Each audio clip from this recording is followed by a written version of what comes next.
Welcome to our series on getting into graduate school, where we will be exploring the process of preparing for and applying to graduate programs in psychology. Today we will be discussing the curriculum vitae, or in shorthand, the CV. Feel free to pause the video and take notes as we go along. The CV can be thought of as the academic version of a resume. While it has many similarities, there are a few important differences. While a resume is 1 to 2 pages in length, there is no limit to the CV. This is because, unlike a resume, the CV is a record of all your academic achievements. CVs are typically used when applying for graduate schools, academic positions, and grants or fellowships. The difference between a resume and a CV are exemplified by their names. Resume means summary in French, while curriculum vitae means course of life in Latin.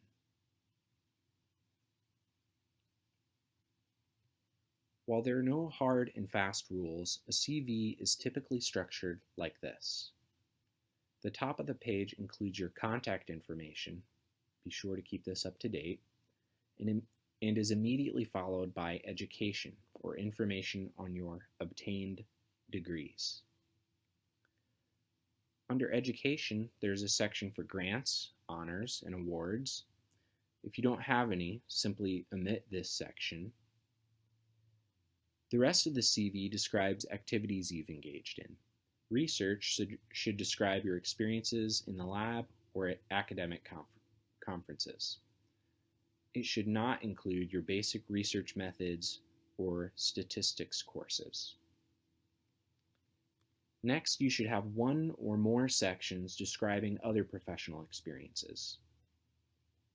If you've served as a tutor, volunteered at a suicide hotline, or had some sort of internship, you would describe those experiences here.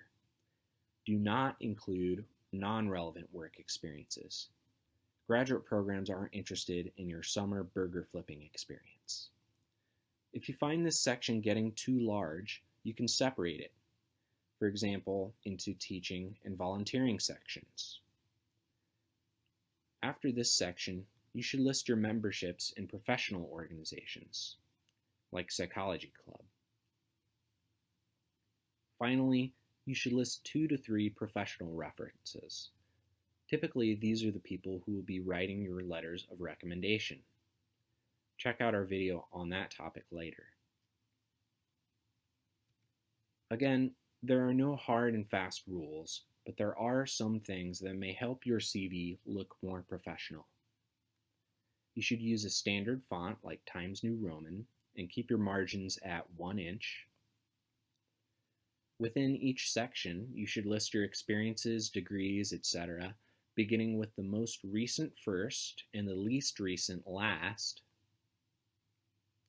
You should use action words when describing your experiences and describe your activities as concretely as possible.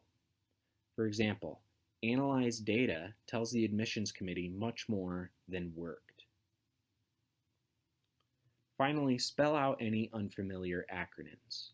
It is easy to forget that what is familiar to you and others on your campus will probably be foreign to those on a different campus. That concludes part 5 of our series on graduate school. Be sure to check out our other videos and look in the description box below to find tips on writing your CV, as well as several examples of a CV.